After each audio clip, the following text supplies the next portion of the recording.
Hello everyone. आज का question है describe the rotational spectra of A diatomic molecules. Diatomic molecules के spectrum के बारे में जानना है।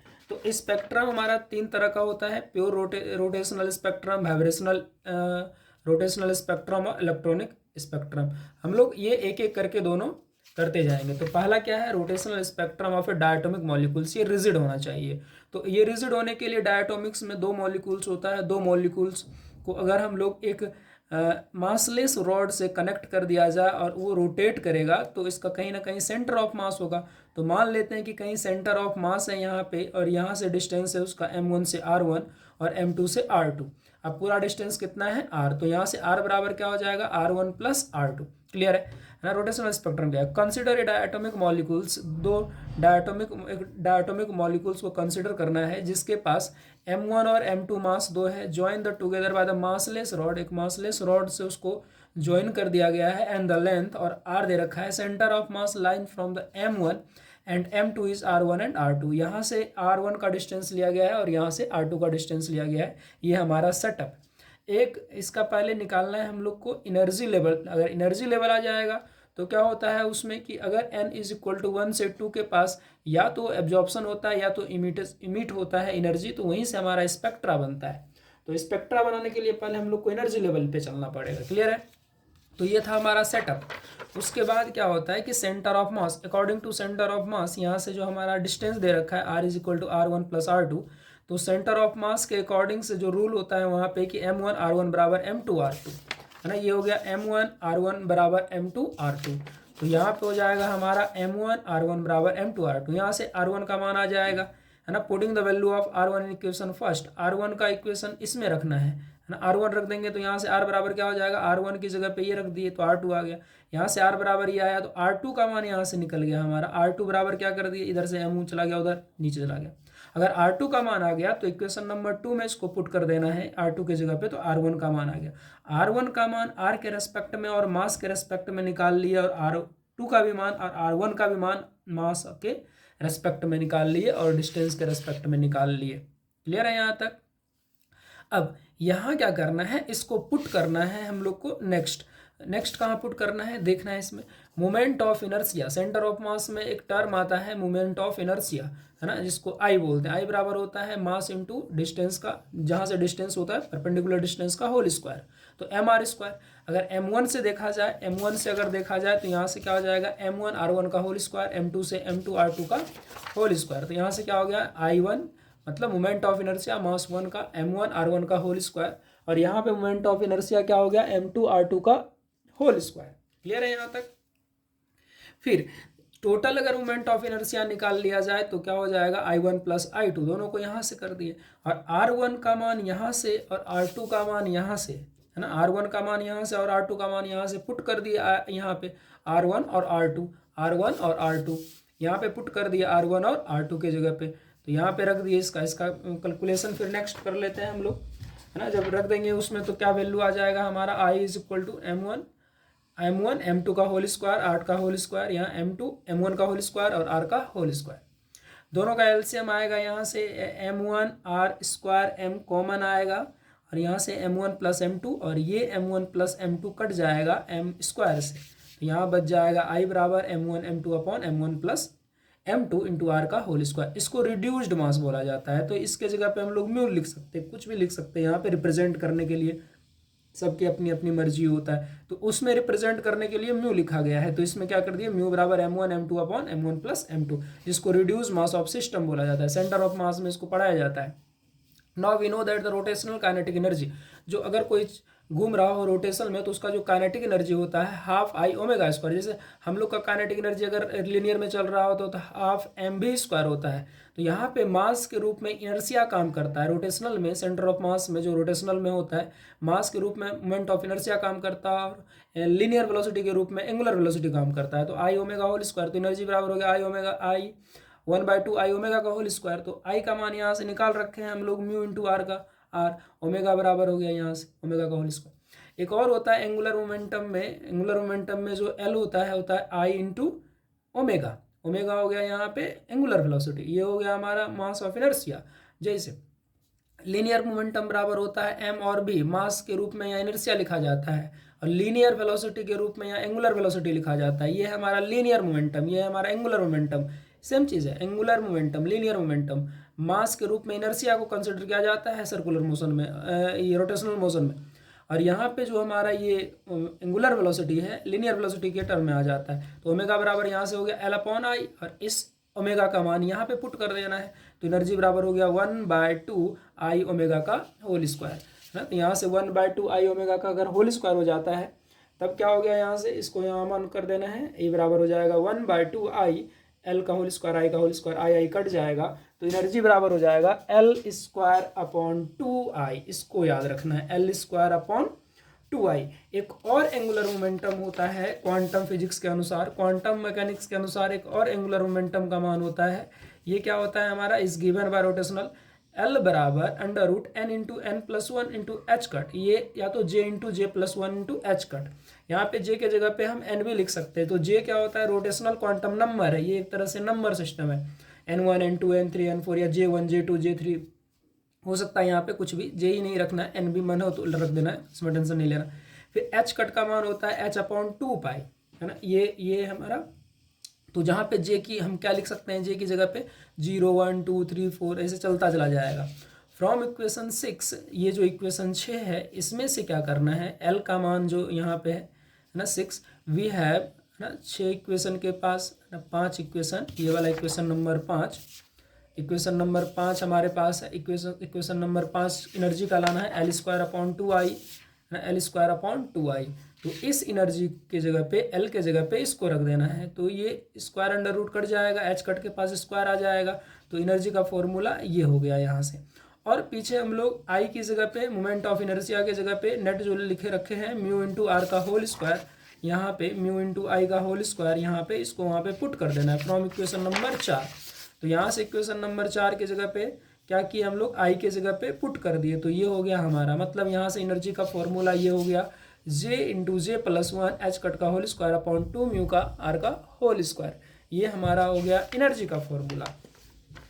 फिर नेक्स्ट क्या है कि जो एनर्जी डायग्राम बनता है हमारा, एनर्जी का फॉर्मूला ये हुआ। तो अगर J इज इक्वल टू 0 कर दिया जाए, इसका मतलब जो इसका लाइन है J इज इक्वल टू 0 पे एनर्जी कितना होता है 0। फिर J इज इक्वल टू अगर 1 कर दिया जाए नंबर ऑफ लाइन्स, तो क्या हो जाएगा energy 2h upon H cut upon 2 mu, है ना, एच कट का होल स्क्वायर 2 म्यू आर का होल स्क्वायर। फिर यहाँ से 2 रख देंगे तो 6 आएगा, 3 रख देंगे तो 12 आएगा, 4 रखेंगे तो 4 रखेंगे ना यहाँ पे, 4 1 5 चौक 20 आएगा, 5 रखेंगे तो 5 1 6 और 6 और 5 30 आएगा, है ना। यही सब रख रहे हैं यहाँ पे। 3 जे की जगह पे क्या रख रहे हैं 3, तो 3 रखेंगे, 3 1 4 3 3 9, है ना, 3 1 4 3 12, तो हो गया 12 H cut 2 mu are square 20 H cut 2 mu are square 30 H cut, इसका होल स्क्वायर 2 म्यू आर का होल स्क्वायर।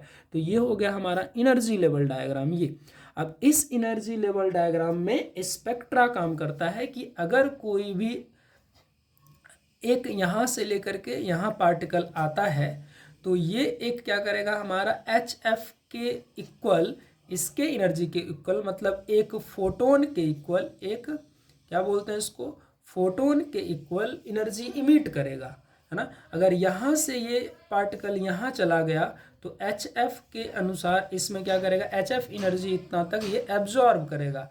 तो हमारा जो स्पेक्ट्रम बनता है इसी से बनता है कि अगर हायर एनर्जी स्टेट से लोअर एनर्जी स्टेट में आ जाए या लोअर से हायर में चला जाए, तो ज़्यादा करके देखा जाता है कि लोअर से हायर में जाने के बाद अच्छे से रिप्रेजेंटेशन ऑफ स्पेक्ट्रम आता है। तो हम लोग उसी को पढ़ेंगे कि यहाँ पे हमारा एनर्जी लेवल ख़त्म हो करके अब यहाँ से स्पेक्ट्रम बनना शुरू होता है एनर्जी लेवल के बाद। एनर्जी जैसे जैसे जो इसमें से इसमें जाएगा पार्टिकल, उसमें से इसमें आएगा, तो यहाँ से ये यहीं जा सकता है और यहाँ से ये यहीं जा सकता है, उसका रूल होता है।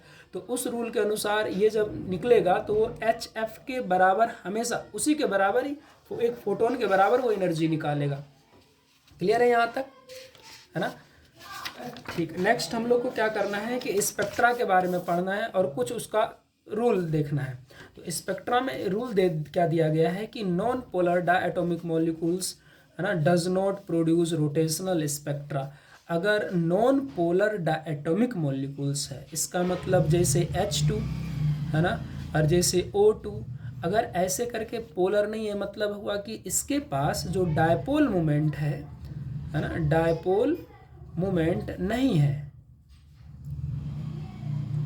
डायपोल मोमेंट इसके पास नहीं है। अगर डायपोल मोमेंट जिसके पास नहीं हो, जिस भी डायटोमिक के पास डायपोल मोमेंट नहीं होगा, वो रोटेशनल स्पेक्ट्रम नहीं बनाएगा। दूसरा, साइमेट्रिक पॉलीएटॉमिक, अगर कोई पॉलीएटॉमिक है, साइमेट्री है, जैसे CO2 CH4, तो वो भी प्रोड्यूस रोटेशनल स्पेक्ट्रा नहीं करेगा। इसका मतलब है कि दीज नॉन पोलर और symmetric molecules have no dipole moment, इसके पास डायपोल मोमेंट नहीं होता। अगर डायपोल मोमेंट नहीं होता है तो ये स्पेक्ट्रा, रोटेशनल स्पेक्ट्रा नहीं निकालेगा। क्लियर है यहाँ तक? तो निकालेगा कौन spectra? Those molecules whose have dipole moment so the rotational spectra, जैसे HCl, है ना, ऐसे करके जो आएगा वो क्या करेगा हमारा, ये रोटेशनल स्पेक्ट्रा निकालेगा। क्लियर है? तो इसमें क्या होगा, स्पेक्ट्रा निकालने का तरीका क्या होगा कि इसके पास कुछ सेक्शन रूल होता है ना। सेक्शन रूल के अनुसार क्या बोला जाता है कि only transition possible if delta J is equal to +-1। इसका मतलब क्या हुआ, ये जो n है हमारा, ये अगर यहाँ पे कोई भी पार्टिकल है तो ये या तो ऊपर जा सकता है या नीचे आ सकता है, मतलब या तो प्लस में जा सकता है या माइनस में आ सकता है। ये 2 में नहीं आ सकता, ये यहाँ नहीं जा सकता है, या तो यहाँ से या तो इसी के पास जाएगा, यहाँ नहीं जा सकता है, या तो यहाँ नहीं जा सकता है। इसका ये रूल है। और इसमें क्या बोला गया कि J और J-1, इसका मतलब अगर ये J है, अगर हम इसको J माने तो ये क्या हो जाएगा J-1, या तो इसको J माने तो ये J-1। तो इस दोनों में एनर्जी का जो डिफरेंस होगा वो कितना होगा, H के बराबर, H और फाई के बराबर होगा।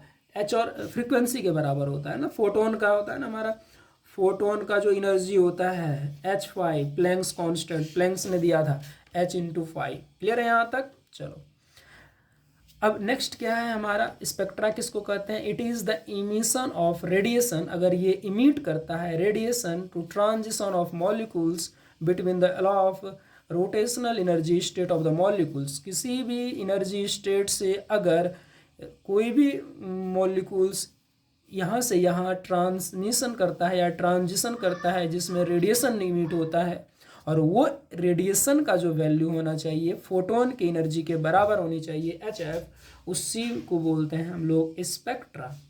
तो ज़्यादातर ये देखा गया है, यहाँ से अगर किसी यहाँ लेके आना है किसी पार्टिकल को, तो ये क्या करेगा, इमिट करेगा एक फोटोन के बराबर एनर्जी।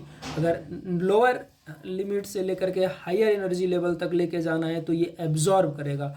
और इसमें मोस्ट इसमें हम लोग को ज़्यादा करके स्पेक्ट्रा देखने को मिलता है। तो क्या करना है कि इसको हम लोग, यही है स्पेक्ट्रम लाइन, तो एनर्जी के आधार पे फिर हम लोग को करते हैं फ्रीक्वेंसी के आधार पे, कि फ्रीक्वेंसी के आधार पे भी हमारा स्पेक्ट्रल लाइन शो किया जाए।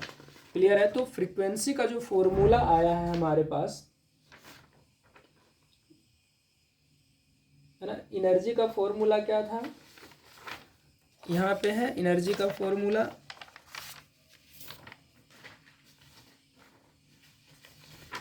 इसको याद रखना है। ये वाला एनर्जी का फॉर्मूला है J+1 H का 2 म्यू का R का होल स्क्वायर, है ना।